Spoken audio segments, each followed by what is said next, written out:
You know what I noticed, yeah, is that a lot of us don't actually struggle with creativity.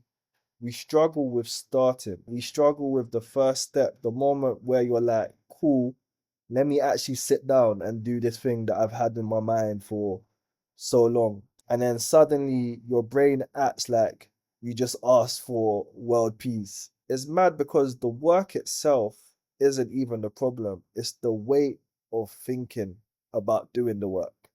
It's the pressure, it's the expectations, it's the fear of what if I try and it's not good, or what if it doesn't bang, or what if I embarrass myself? And even for myself, I had to realize that in the past, I wasn't actually avoiding the task, I was avoiding the emotion behind it. And that's when I came up with this thing called the 15-minute rule. And honestly, it sounds so basic, but it genuinely changed everything for me. The idea is very, very simple. So you give you give the thing that you've been avoiding just 15 minutes of your day. Not a whole day, not a whole session, not a let me solve my whole life today. Just give that thing 15 minutes. That's it. And the reason why it works is because your brain doesn't fight small steps.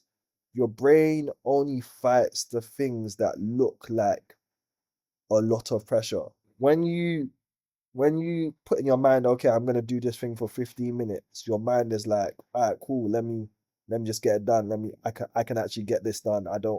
I can survive doing this now. And with most things, a little step or a little doorway in is all you need. Because once you start, you realize that the work isn't actually hard.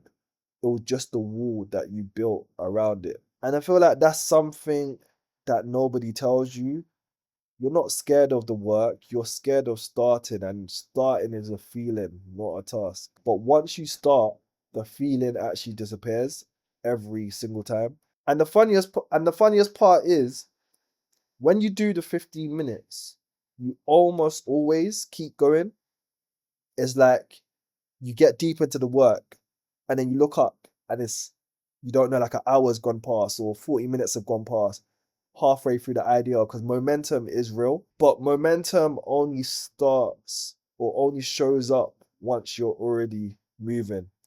So here's how I use it in my real life. I choose one thing that actually matters, not seven things, not all the things that I feel a little bit guilty about. One thing that if I touched it every day or done this thing every single day, even for a little bit, my life would move. And then I attach that one thing to something I already do, just so this new 15-minute habit has a place to live. So let's say if in the morning, the first thing I do is pick up my phone, it could be 15 minutes before I pick up my phone, do this thing, and then pick up my phone. Because then it's like a natural flow of what I do on a normal day to day. And the reason why this is important is because it keeps the bar very low, but the intention very high. I'm not trying to create my best work in that 15 minutes. All I'm trying to do is show up and show up for myself, because that's when real transformation happens. The transformation really happens when you become someone who shows up even when they don't feel like it. And the reality is, another truth that might sting a bit is that a lot of people want the lifestyle that success brings, but not the lifestyle that creates success. Success isn't one of those things that are loud, it's not glamorous, it's not fireworks, it's you quietly keeping a promise to yourself every single day, even if that promise is a little 15 minutes of doing something. And I feel for me, that's the one thing that's actually changed me. I stopped trying to make the big move from day one, and I just started trying to keep the promises that I set for myself, because those little promises or those small promises, they do stack up, and they also become evidence and evidence of someone who actually wants the life that they envision. And that evidence does build a belief within way faster than motivation ever will. So if you're feeling overwhelmed, if you feel like you've fallen off, if you feel behind, just give yourself 15 minutes. You don't need to restart your life. You don't need a full plan. You don't need to be the perfect version of yourself. You just need to stop disappearing on yourself.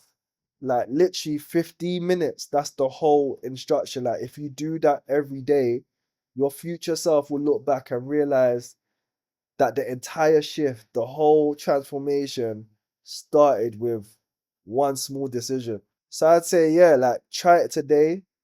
Give yourself 15 minutes and see what happens. And if this helped, subscribe, stick around, join the Forever Free newsletter where we go deeper every week. But for now, remember, just 15 minutes. Just start there. Forever Free. Be who you want to be.